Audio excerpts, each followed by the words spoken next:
have all of the action plans and strategies and all of that, but if we don't have persons who are capable and trained to deal with these young people, then you know what we will have to do? Mr. Anand, you will have to continue having suicide prevention conferences, and we will have to continue to depend on one set of people, and it is an overload.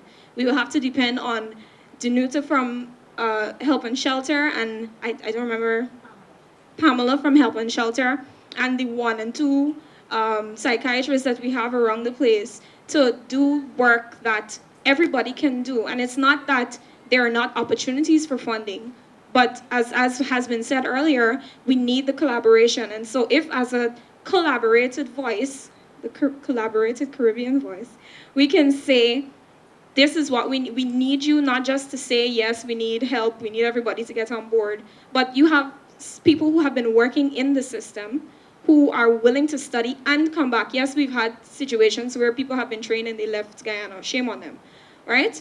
I mean, trained to serve Guyana and they left. But when you have, and I represent several others, when you have young people who are here saying, I don't care if you pay me $5, just train me and I will do the work. Because mental health is a very sensitive thing. We can't just do it. You can't just get up and decide, I'm going to be a mental health specialist. You have to have the kind of training in order to respond to those issues. So I'm saying, say to them, you can put my name next to it, tell them, call me if they want, all right? But what we're saying is, don't just tell us that it needs to be done, invest in it being done, and train us, and even people have scholarships all the time. Bring us back. We will serve for our time, and we will empower others to do this same kind of work because it is necessary. Thank you. I'm going to go, Malcolm preempted me there. I'm going to go one step further. I think you would be the best advocate for that particular issue. So we want you on the committee that's going to move this forward. So, Bibi?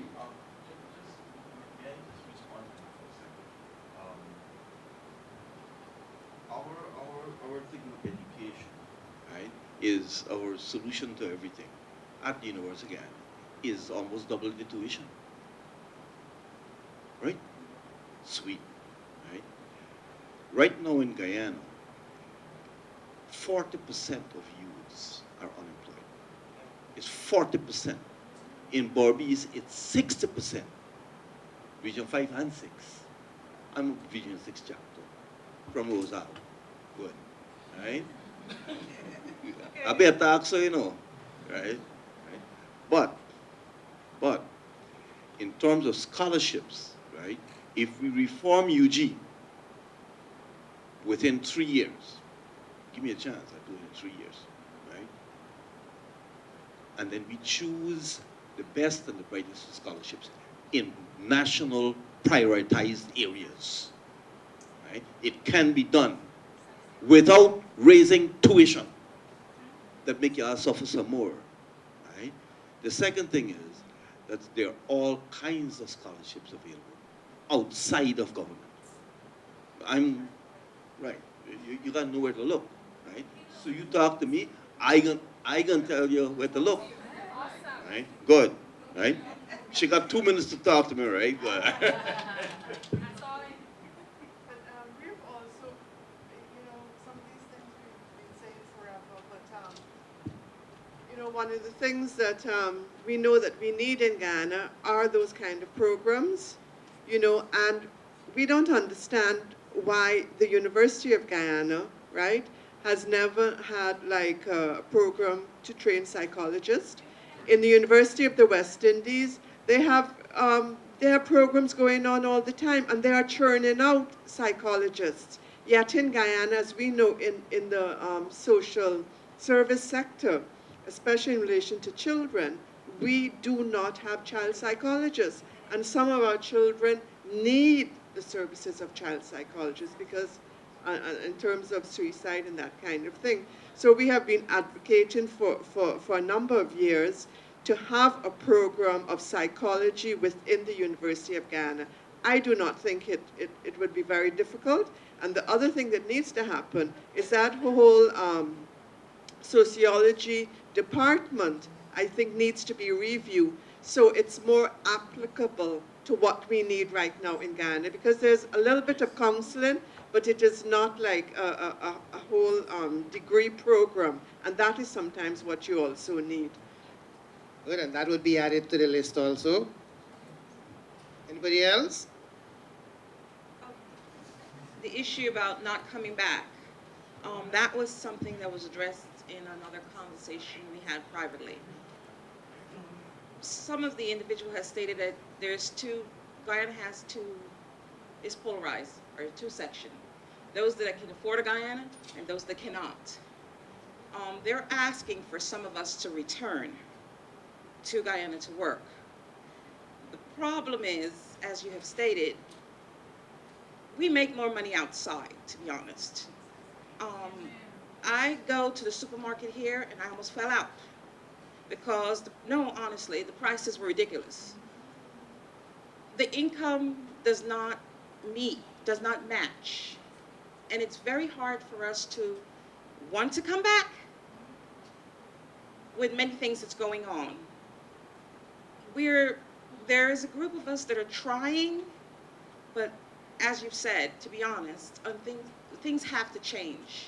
We're not asking for miracles. We're just asking for a little bit better. No one likes to pick up the paper or read online, the Guyana has this, the crimes, this, that. We're not going to come back, honestly. We're not going to lie. It's not just, I belong to a different group besides Caribbean Voice. It's a Canadian Galdations, we're all over the country. The particular group that they want to come back, there are things that they're going to have to do. And what you're asking, I will address. I promise you I will address it. When we were putting this conference together, we had a list of things that we had to get done. For example, we needed to buy folders, 90 folders. Buying them in Guyana, so we have to put a premium on that money. And it bothers us so much that we could have spent so much less to bring this conference off if we had been able to bring the resources with us from the United States. People do not, the salaries you make here do not equate to the salaries in the United States. It boggles the mind. How do people manage? How do people manage? If you're paying more for some stuff here than in the United States and you're making so much less, I think we have a lot of magicians in this country, or a lot of jugglers. And I mean, I personally gotta say, Guyanese have to be very highly innovative people to be able to manage. The next speaker is Dr. Franklin, who is the newest member of the Caribbean Voice. Thank you very much. I've listened, and you need to know that I've been coming to Guyana for the last 4 years consecutively. And the reason for that is because I love my country, and I would like to return. However, I've listened, and I'm glad that the education department is here, the teachers union is here, and you have said some things that baffled me. I'm a certified clinical guidance counselor. Now, we talk about abstinence and what have you. Prior to that, we dealt with emotions. Then to compound, you're saying that when these students are pregnant, and that's my concern, that got my attention. When they're pregnant, they become useless. Well, I have news for you. That's when they need it the most. Because after pregnancy, what next? In New York City, where I counsel, we have pregnant students attending school. We have daycare centers for the children after birth, and we invite them back to complete their education. I am suggesting to the teachers union and the powers that be, I like how the chairman started. Let's approach the situation with a blank page. I assure you, if you do that, like me, left here and I had to be re-educated to come back to see, and you know what baffles me is that I've left here 32 years ago, and I'm coming back to the same old, same old. We need to do things differently. The reason why this country is the way it is, If you keep doing what you're doing, you're going to keep getting what you're getting. You have to change your thinking around, and everyone is important to the growth and development of this country.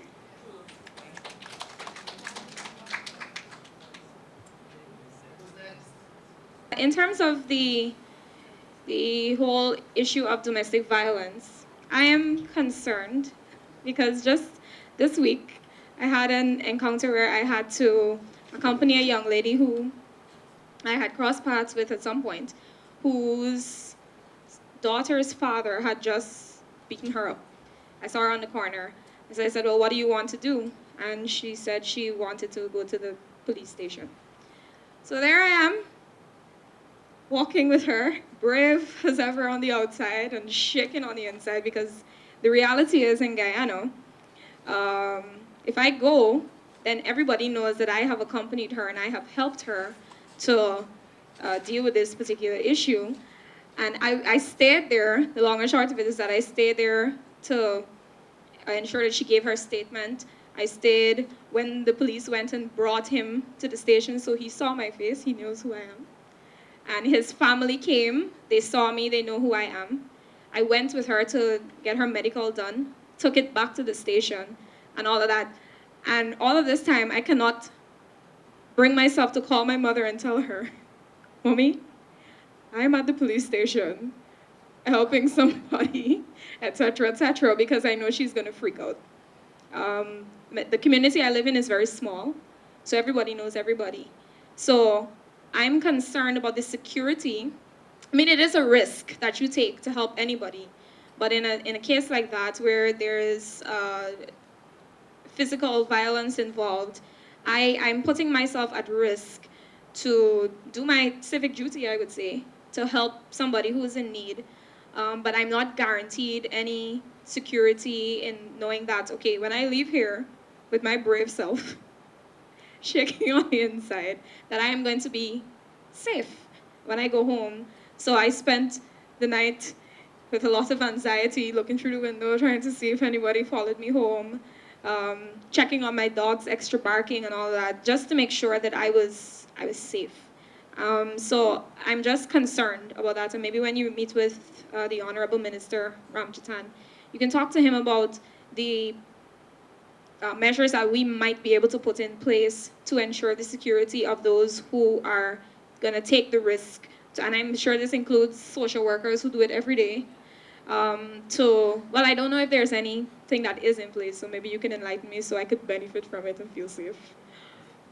So just, we need to talk about, yes, you need to do something about it, but who protects me when I decide to do it? If I have a family, I have people that I still have to live for, and then what happens after not just the victim leaves the police station, but now I become a potential victim for various things. So I'm just concerned about that. All right, we'll get to you after. Good afternoon. Salam and namaskar to all of you here this afternoon.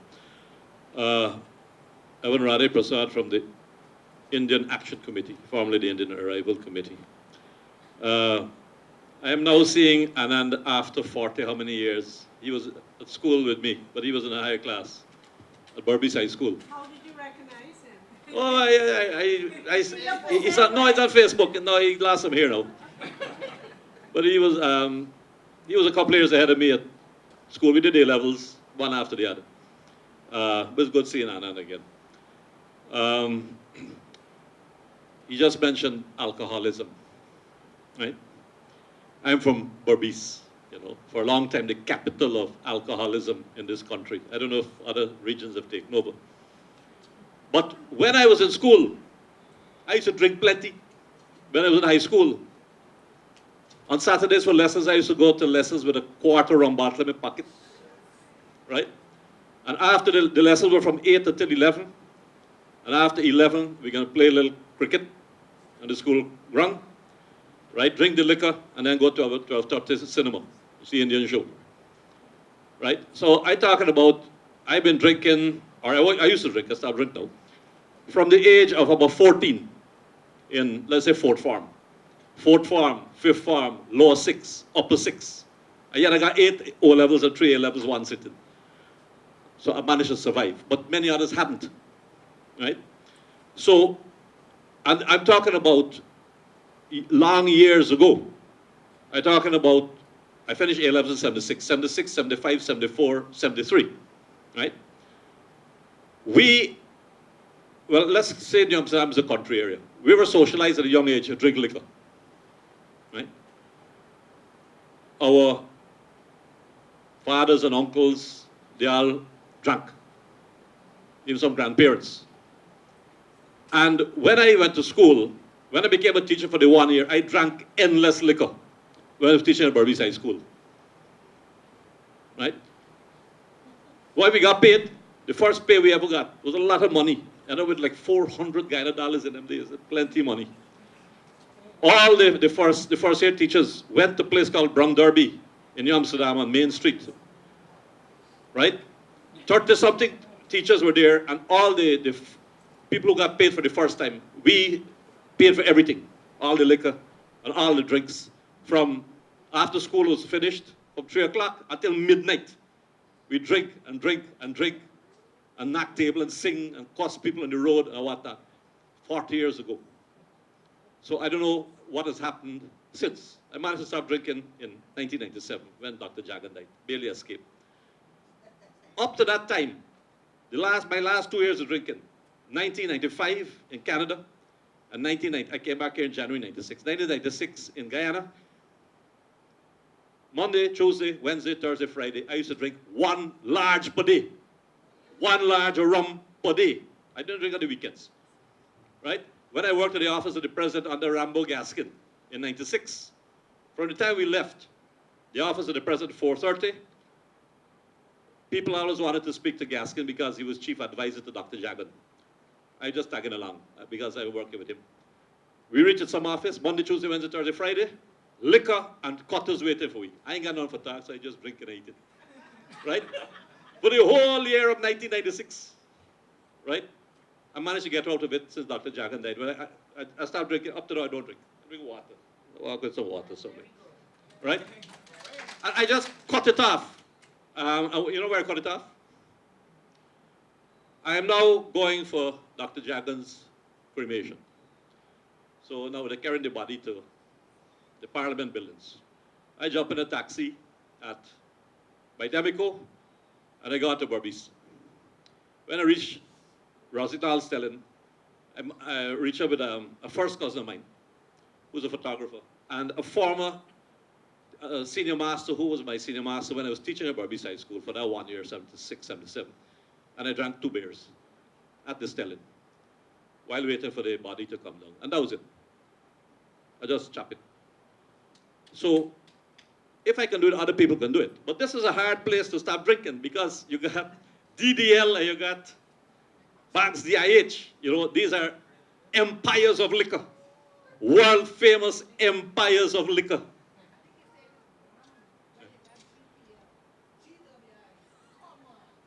But those two. So, you know, when you got 2 such empires of liquor in one little country like this with less than 750,000 people, between 700 and 750,000 people, you're bombarded with advertisements, with signs. You just got to drive on the road. You see in signs, you know, some rum bottle here and another rum bottle there on the road. So this is a big problem.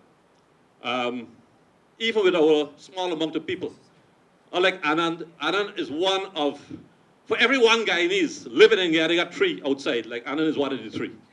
For every 1 here, we got over 3 million Guyanese, but most of them don't live here. But I still think they're drinking liquor abroad, you know, wherever they are.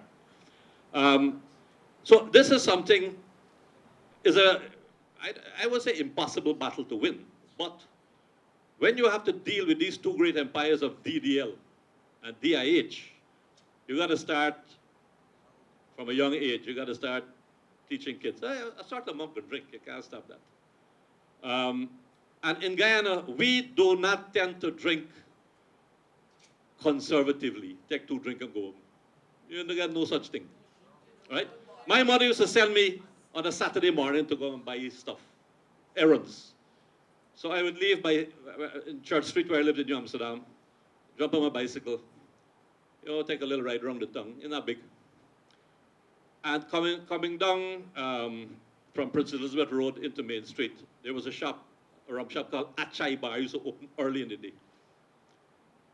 And many times I'm riding past Achai Bar and somebody run out from the shop. What's that? Come, where you going? Now my mother sent me out like 8 o'clock in the morning. She don't see me back probably till 1 o'clock in the afternoon. Because once I hook up inside there, I can't come out. I go in, take one more. Another hour. I go in, man, take another one. And then as the day goes on, more and more people come in the rum shop. And you're trapped.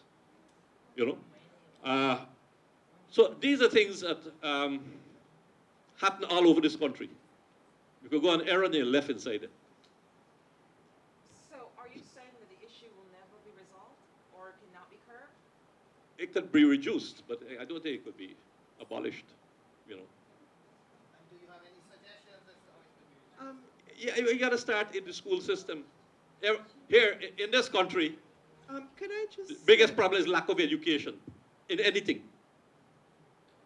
A lot of ignorance in this place that has led to barbarity. Now,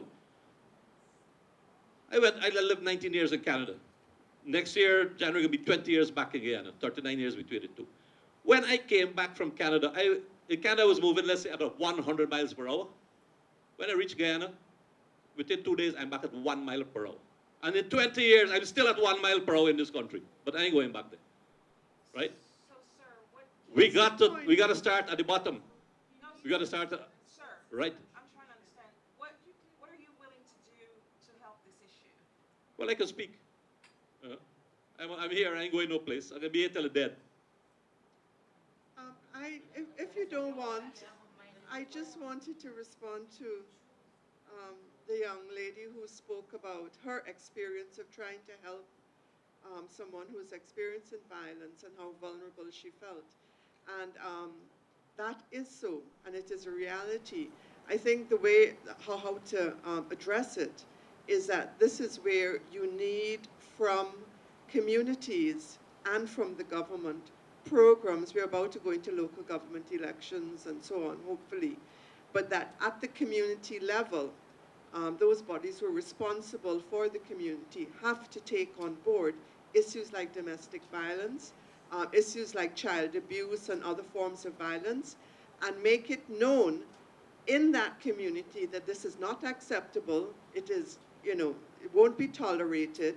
And it is not that you're going to, particularly criminalize the perpetrators, but what you have to say is, look, you have a problem.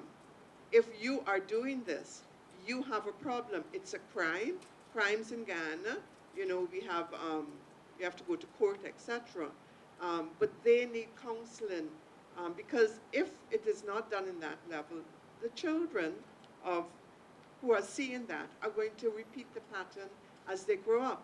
So in our communities, we have to take a strong stand, and I think it's very important to influence the government that it is not enough to come and give nice speeches, is that at the community level, whoever is elected has to take this on, and they have to be programs to help persons who are experiencing those kind of difficulties.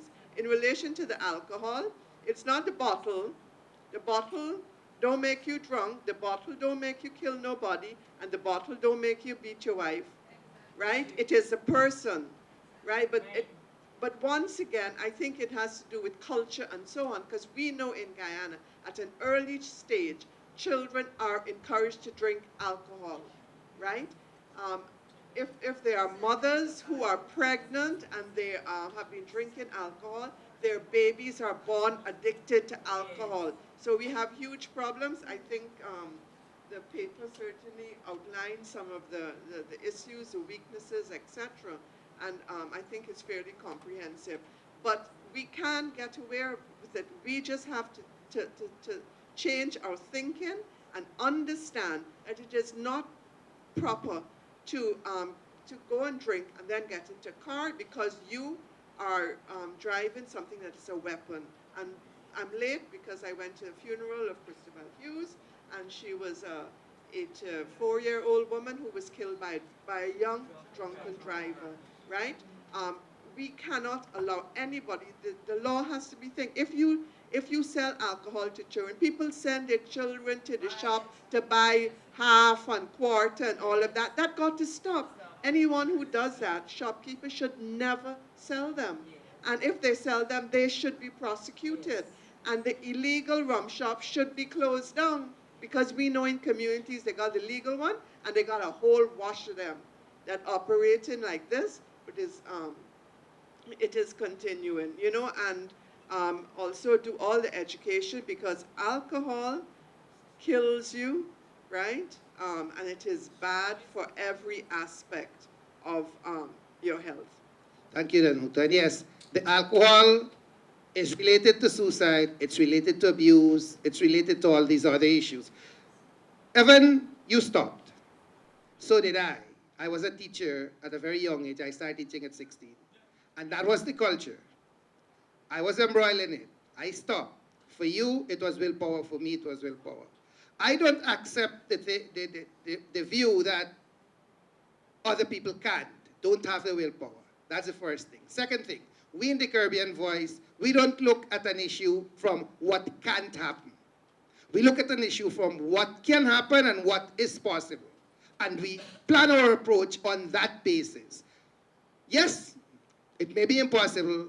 That's not our concern. Our concern is what can be done, how it can be done, and let's get it done. Let's see what the results are, and then evidence-based approach. Somebody talked about it earlier, I think the gentleman over there. We use that as evidence to plan, rethink, and plan again. So, because if we look at it the other way, then the purpose of a conference like this would have been defeated. Why have a conference like this in the first place? So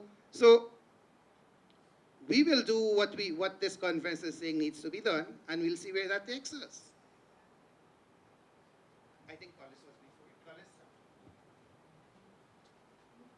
Collis? In response to my sister when she spoke about protection for social workers, as a classroom teacher, we are given the task and the mandate to do home visits. And that's quite an experience for us. Initially, when we started, we were just going to go to those who we think need the support at home. But then, that was our subjective opinion. Objectively, we had to go to those who were most critical in the classroom, those children who were most critical in the classroom, their homes. I recall going to one home, and the parent, from the time she saw us coming, she started to lash out at us. Bear in mind, myself, the only male at the school with other females. So you could imagine the confusion and the commotion there. So protection in itself, I would suggest not only for social workers, but all those who are involved in the fight of what we are hoping to achieve. Secondly, in terms of drugs and alcohol abuse, we have to start, or we have to go back to norms and social values and social ethics from the home. Everything we need to do needs to start from the home, because the child learns best from socialization, from the very first instance from the home. And if the home in itself is not properly guided, is not properly rounded, therefore when the child comes to school, whatever sort of coping skills you give the child, and the child goes back to that home, the child will continue to dwell in the situation at the home. As a classroom teacher, I can attest to finding that a number of times. You teach